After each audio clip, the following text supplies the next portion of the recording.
Assalamu alaikum wa rahmatullahi wa barakatuh. Beaucoup de prétendus musulmans, mais qui n'ont rien de l'islam, ont osé se permettre de me traiter avec tous les adjectifs indignes d'être sur la langue de ceux qui prétendent vouloir moraliser le monde. Pourquoi l'ont-ils fait? La réponse est simple.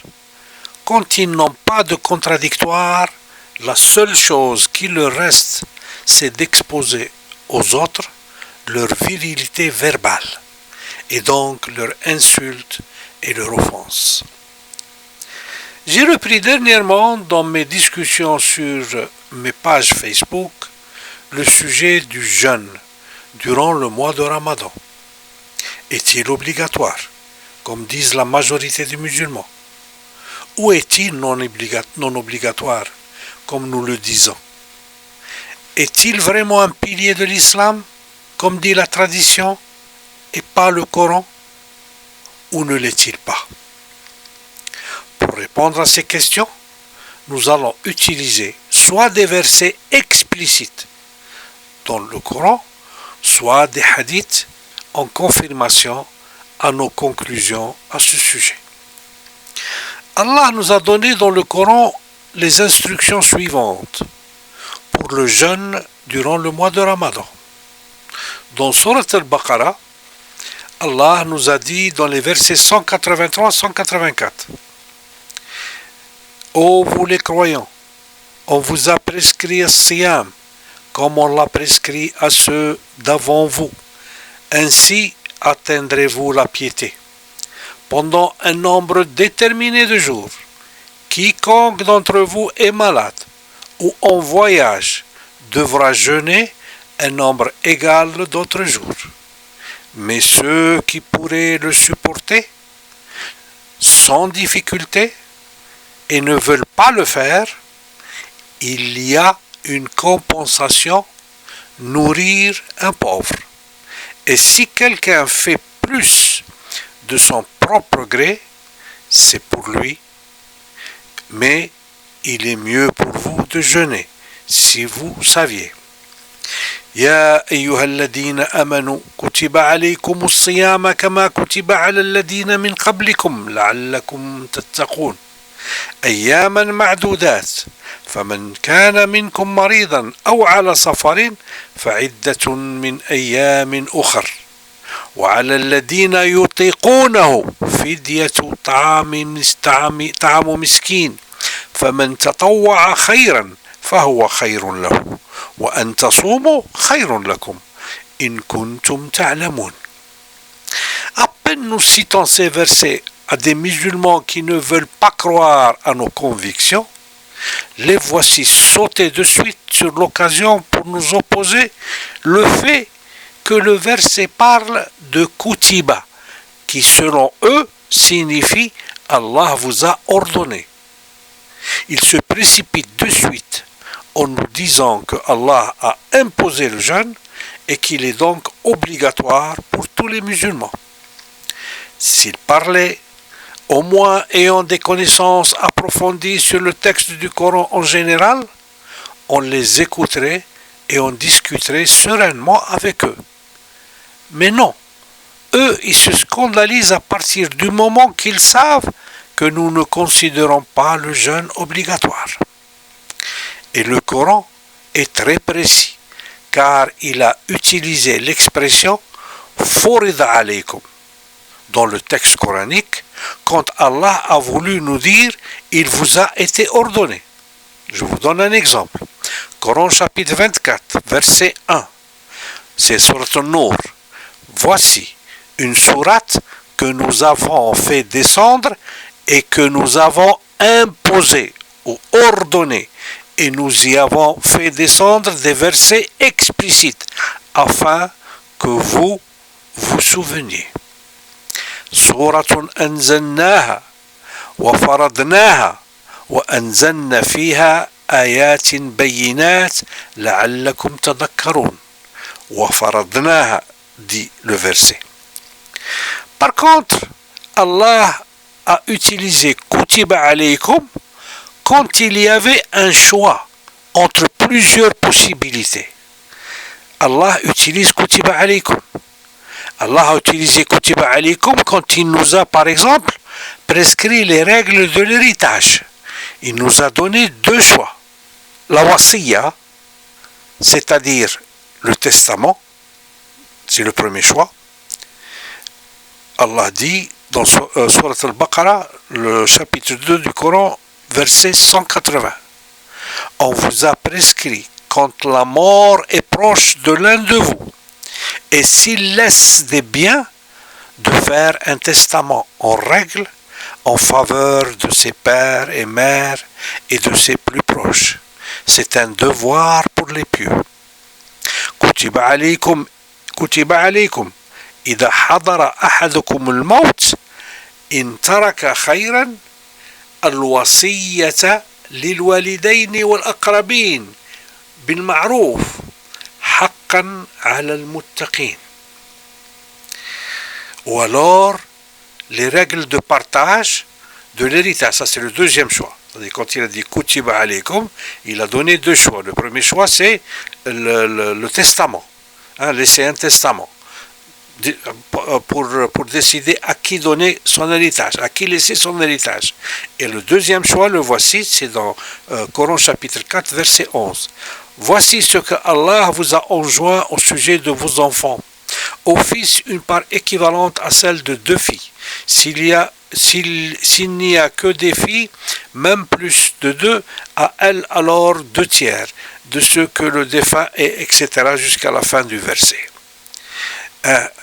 يوصيكم الله في أولادكم للذكر مثل حظ الأنثيين فإذا كنا نساء فوق اثنتين فلهن ثلث ما ترك إلى آخر الآية. Il est clair donc que entre فرض عليكم et كتب عليكم, la différence est l'imposition unique, sans possibilité de choix, dans le premier cas, et la possibilité. Alors, il est clair, donc, que entre Furida alaykum et Kutiba alaykum, la différence est l'imposition unique, sans possibilité de choix, dans le premier cas, et la possibilité du choix entre plusieurs choix, dans le deuxième cas. Et c'est le deuxième cas pour le jeûne durant le mois de Ramadan, où Allah nous a prescrit le siyam avec trois choix distincts. Premier choix. Premièrement, celui qui est malade peut ne pas jeûner, mais il doit le récupérer après être guéri. Deuxièmement, c'est ainsi aussi pour celui qui est en voyage. Il peut ne pas jeûner, mais doit le récupérer après. Coran, chapitre 2, verset 184. Pendant un nombre déterminé de jours, quiconque d'entre vous est malade ou en voyage devra jeûner un nombre égal d'autres jours. أياما معدودات فمن كان منكم مريضا أو على سفر فعدة من أيام أخر. Troisième choix. Par contre, Allah a donné licence à qui ne veut pas le faire, pour des raisons qui concernent seulement lui, et personne d'autre ne peut lui imposer autrement, quoi que ce soit. Il lui a donné le choix de ne pas jeûner, et son devoir, comme Allah l'a imposé aux malades et aux voyageurs, il leur a imposé de récupérer les jours où ils n'ont pas jeûné. Il doit par contre, celui qui ne veut pas jeûner, il doit par contre payer un repas complet à un pauvre, ou à plusieurs, s'il le désire, être plus charitable, pour chaque jour durant lequel il n'a pas jeûné. C'est-à-dire il doit payer un repas pour chaque jour durant lequel il n'a pas jeûné. Et c'est tout, c'est fini. Il n'a pas besoin de récupérer les jours qu'il n'a pas jeûné. Donc ces trois choix pour le siyam durant le mois de Ramadan confirment la miséricorde d'Allah envers ses fidèles, et démontre la véridicité de son verset. Coran chapitre 2, verset 286. Allah n'impose à aucune âme une charge supérieure à sa capacité. La yukallifu Allahu nafsan illa wus'aha. Quelqu'un pourrait dire, mais le jeûne au siyam est un des 5 piliers de l'islam. Comment te permets-tu de dire qu'il n'est pas obligatoire? Subhanallah. À ce genre d'individu, moi je réponds que je n'ai inventé rien de moi-même, ni que j'ai utilisé comme vous faites des hadiths racontés par des personnes inconnues. Et vous les préférez à ce que dit Allah dans son Saint-Coran. Moi j'ai cité la parole d'Allah en donnant les coordonnées des versets du Coran. S'ils ont à opposer un contradictoire, ils doivent nier le texte coranique que j'ai cité, ou ils doivent démontrer que je l'ai falsifié, comme on fait d'ailleurs le chouyouk de la honte. Mais pour leur barrer la route, à toute tentative d'ouvrir une polémique stérile, comme c'est dans leur habitude, vous voici un verset qui ne laisse aucun doute que le jeûne n'est pas un pilier de la foi islamique. Il fait partie des sha'air, c'est-à-dire des rituels qui ne portent pas au paradis.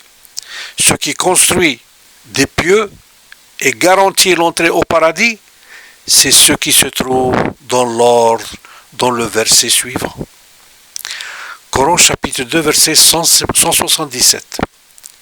L'être pieux ne consiste pas à tourner vos visages vers le levant ou le couchant, mais l'être pieux est celui qui croit en Allah, au jour dernier, aux anges, aux livres et aux prophètes, celui qui donne de son bien, malgré son attachement à celui-ci, aux proches, aux orphelins, aux nécessiteux, aux voyageurs, indigents et à ceux qui demandent l'aide, et pour libérer les esclaves, d'accomplir la salat et d'acquitter la zakat, et ceux qui remplissent leur engagement lorsqu'ils se sont engagés, ceux qui sont endurants dans la misère, la maladie, et quand les combats font rage. Les voilà les véridiques, et les voilà les vrais pieux. ليس البر أن تولوا وجوهكم قبل المشرق والمغرب ولكن البر من آمن بالله واليوم الآخر والملائكة والكتب والنبيين وآتى المال على حبه ذوي القربى واليتامى والمساكين وابن السبيل والسائلين وفي الرقاب وأقام الصلاة وآتى الزكاة والموفون بعهدهم إذا عاهدوا والصابرين في البأساء والضراء وحين البأس أولئك الذين صدقوا وأولئك هم المتقين. Subhanallah. Alors, je vous en conjure, chers frères et chères sœurs, quel alibi reste à ceux qui veulent nous garder esclaves de ceux qui nous ont émis à la dérive des commandements d'Allah et son prophète, et qui ont inventé des mensonges contre Allah. N'est-il pas clair pour des gens ayant l'intellect sain que le jeûne n'est pas obligatoire et que le siyam n'est pas un pilier de l'islam? Allah nous l'a conseillé dans la mesure du possible, car il nous a dit: mais il est mieux pour vous de jeûner si vous saviez. وَأَن تَصُومُوا خَيْرٌ لَكُمْ إِن كُنتُمْ تَعْلَمُونَ. Mais il ne nous l'a pas exigé ou obligé. Chacun de nous est libre de jeûner ou de ne pas jeûner. Ceci est la sunna d'Allah. Durant le vivant du prophète, il y avait des sahaba, des compagnons du prophète. Ça, je raconte ce que dit le hadith. Il se peut que le hadith soit faux, mais je dis le hadith parce que eux, ils s'opposent à nous avec des hadiths. Donc je cite les hadiths qui sont dans les livres auxquels ils y croient eux-mêmes. Donc durant le vivant du prophète, il y avait des sahaba, compagnons du prophète, qui ne jeûnaient pas. Ceci confirme que le sujet de l'obligation du jeûne est né des années après la mort du prophète, durant le règne de l'Empire abbasside, et après l'invention de la pseudo-science du nasikh et du mansoukh, l'abrogeant et l'abrogé, qui est un grand crime commis contre l'islam et contre la parole de Dieu. Vous voici quelques hadiths qui confirment mes affirmations. De la part de Anas, radiallahu anhu, il a dit: on était avec le prophète, et parmi nous des jeûneurs et des non-jeûneurs. Ni les jeûneurs se moquaient des non-jeûneurs, ni les non-jeûneurs se moquaient des jeûneurs. Hadith rapporté par Malik, Al-Bukhari et Muslim et Abu Daoud. وعن أنس رضي الله عنه قال: كنا مع النبي صلى الله عليه وسلم فمنا الصائم ومنا المفطر فلا الصائم يعيب على المفطر ولا المفطر يعيب على الصائم. أخرجه مالك والشيخان وأبو داود. De la part de Abu Darda radiallahu anhu, il a dit: nous sommes sortis avec le messager de Dieu sallallahu alayhi wa sallam en plein Ramadan, sous une chaleur torride qui a contraint certains de mettre leurs mains sur leur tête à cause de la forte chaleur. Et personne ne jeûnait parmi nous, à part le prophète sallallahu alayhi wa sallam et Ibn Rawaha radiallahu anhu. Ce hadith est rapporté par Al-Bukhari, par Muslim et Ibn Daoud. وعن أبي الدرداء رضي الله عنه قال: خرجنا مع رسول الله صلى الله عليه وسلم في رمضان في حر شديد حتى إن كان أحدنا ليضع يده على رأسه من شدة الحر وما فينا صائم إلا رسول الله صلى الله عليه وسلم وابن رواحة رضي الله عنه. أخرجه الشيخان وأبو داود. Vous trouverez la même information sur plusieurs tafsirs du verset 184 de Surat al-Baqarah, comme par exemple tafsir Ibn Kathir, qui dit qu'au début, les Sahaba ne faisaient pas tous le siyam et préféraient payer un repas pour les pauvres, et ce n'est qu'après cela, selon lui aussi, que le verset 184 a été abrogé par le verset 185, c'est-à-dire durant la période de l'époque abbasside, quand ils ont inventé la science du nasikh et le mansoukh. Et ceci en confirmant ainsi que l'abrogation n'a pas été durant le vivant du prophète, mais bien après lui, les abbassides ont inventé un nouveau islam avec sa pseudo-science du nasikh et du mansoukh, 1,5 siècle après, permettant ainsi aux pouvoirs qui se sont succédés d'abroger des versets du Coran par des hadiths inventés, ce qui a permis de produire l'islam actuel, loin, mais bien loin des enseignements du Coran. Je m'arrête ici et espère vous avoir donné tous les détails vous permettant de vous rendre compte de vous-même d'avoir été dévié du vrai islam qui est dans le Coran. وآخر دعوانا أن الحمد لله رب العالمين والسلام عليكم ورحمة الله وبركاته. Paix et bénédiction à vous tous.